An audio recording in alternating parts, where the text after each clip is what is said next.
How do you structure a seller financing deal? If you're the buyer, you want to make sure certain things are true in the deal. And if you're a seller, you want to make sure certain things are in the deal. But how do you make sure you create a win-win for both the buyer and the seller?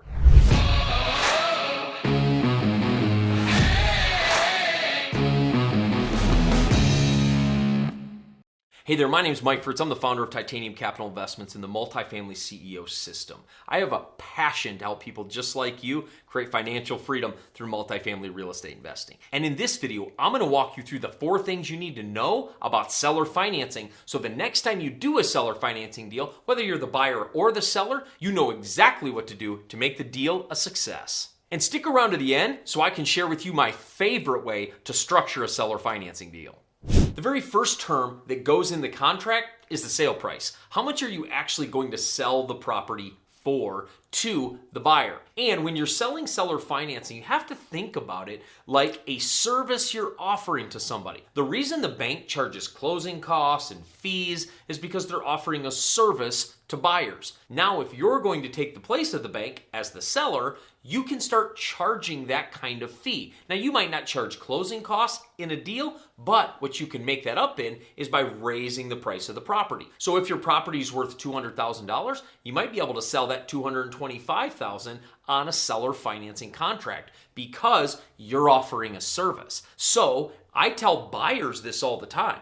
We want to look at terms, not price, meaning if the price is a little bit higher, but the property still works and the numbers still work and I'm still making money, I don't really care. I just want to make money on a project and make sure I can sell it later. So for you, you can raise the price of the house a little bit. You want to be careful to raise it too much so when the property appreciates, the buyer doesn't get to realize that appreciation, but you can raise it some because again, you're offering a service. As a seller, if you're selling a property seller financing, you're offering a service. As a buyer, you have to understand the seller's offering you a service. So they should be compensated for that service. So in the payment, just understand that's how the payment can be structured. It can go a little bit above the value, but that's the first thing you need to decide. What's the price of the property? The second term you want to decide is the interest rate. What interest rate are you going to charge for your service of acting as the bank? I always say, see what the bank is charging for normal investment type deals if it's an investment and go 1% to 2% higher. The bank's charging 4%, aim in that 6% range. Bank's charging 5%, aim in that 7%. I like 2%. Some people only charge 1% above, but you definitely want to be above a bank. Why? Because you're offering a service. Since they don't have to go to a bank and go through all the process of being underwritten by a bank, you're offering a service to them. So make sure that you have an interest rate that reflects the service you're offering. So increase that interest rate a little bit above what the bank is charging so you can experience that interest on your own bottom line. And here's the powerful thing about an interest rate. Because taxes are spread throughout a seller financing deal, meaning you're only paying taxes in a year on how much money you're making off the property, you're not paying on the sale of the whole property, the interest can often offset those taxes, so you're actually getting your property sold tax-free. The third part of the terms is the down payment. How much down payment are you going to charge to get the deal done? I suggest in the 10 to 20% range. You want to really stay in that 10 to 20% to make sure that the buyer has to put some skin in the game to get this deal done. If you do a zero down seller financing deal, you're going to get a lot of buyers you probably don't want to deal with. You want to make sure you have a down payment also to make sure the buyer not only has skin in the game, but is more qualified. Having a down payment qualifies your buyer so you can make sure they're going to be able to make the payments. If your down payment's only $5,000 and they can't come up with $5,000 and your payment's $900, I'd be really leery of selling a property to them believing that they could actually come up with the payment month after month after month. Because again, if they become delinquent on their payments and don't pay you, then what do you have to do? You actually have to take the house back and go through an eviction process to get them out. So in the contract, make sure they have to bring a down payment to make sure they have some skin in the game, and that also really cuts down on your delinquency. Because when people have skin in the game, they're a lot less likely to just walk away from a deal and not make the payments. So make sure you have a down payment in your contract and in your terms. The fourth part of the terms is to think through the amortization. The amortization is simply if every payment was made, how long would it take to pay off the loan? So if you've ever gone to a bank, you might hear of something called a 25-year loan or a 30-year loan. That means it's amortized over 30 years, meaning you're going to make payments as if every payment was made, it would take you 30 years to pay off the loan. Same in seller financing. You want to decide how long are we going to stretch this loan out so we know where to set the payment. I would suggest in the 20 to 30 year range. So if you want the payment to be higher, go closer to 20. If you don't mind if the payment is a little lower, go closer to 30. But I would stay inside that range. So the amortization allows you to kind of dictate how high that payment is so you can experience your money either faster or a little bit slower. But you might be saying, Mike, I don't know that I want to wait 20 to 30 years to realize my money from this deal. You don't have to, because you can amortize a deal out as long as you want, and you can have what we call a balloon option. And this is the next part of our terms. A balloon option means you can set a date when the entire balance is due. So you can amortize the loan over 30 years and have them make payments, but have a balloon option at year 5, meaning it needs to be paid off at year 5. And the idea there is they can go to the bank and refinance it because it's increased in value, and they can get a loan and a fresh loan on this project, pay you off, and everybody moves on. I've actually done loans as small as 2-year balloons. I actually bought a 3-unit property years ago. They amortized it at 30 years, but I had to pay it off in 24 months. And what I did was I ended up refinancing, and I increased the rents, increased the value. I refinanced it, paid off the seller, and we all went on our merry way. So you can set the balloon as short period as you want. You want to do a 1-year seller financing deal? Sell it at 1 year. I actually did a seller financing deal one time that was for 30 days. I bought a property for 30 days because I needed an extra 30 days to get the bank contracts around and get the bank done. I bought it for 30 days, then refinanced it, and got the whole deal done 30 days later. So I did a 30-day land contract. So you can do seller financing for as much time as you want and set that balloon payment of when it's due. And then the last part of the terms is you have to decide what's going to happen if there's a delinquency. Nobody likes to go into a marriage planning for divorce. And nobody likes to go into a seller financing deal planning on it going south and figuring out that you've got to figure some other way to get this person out because they're not making their payments. But we have to make sure it's in the contract so we both know how to proceed if this takes place. So what you want to set up is, number one, a stiff fee on late fees. So if they're late, there's a fee, just like if there's a late fee on rent. So number one, there's a fee if they're late. Number two, I would set up a duration. If you don't pay in this amount of time, we actually repossess the house and you're exited from the property. So I like to set that in the 60 to 90 day range. If I get no payments, I'll actually take the house back and I will have to evict them. And that's the other process. Once you take the house back, you're going to have to evict them and go through the eviction process. That's dependent on the area in which you live in. Usually the county in which you live in will have different types of eviction procedures you need to go through. After you repossess the house, then you can actually go through the process, evict them, get your house back, and then you can go forward with whatever your plans are for that property.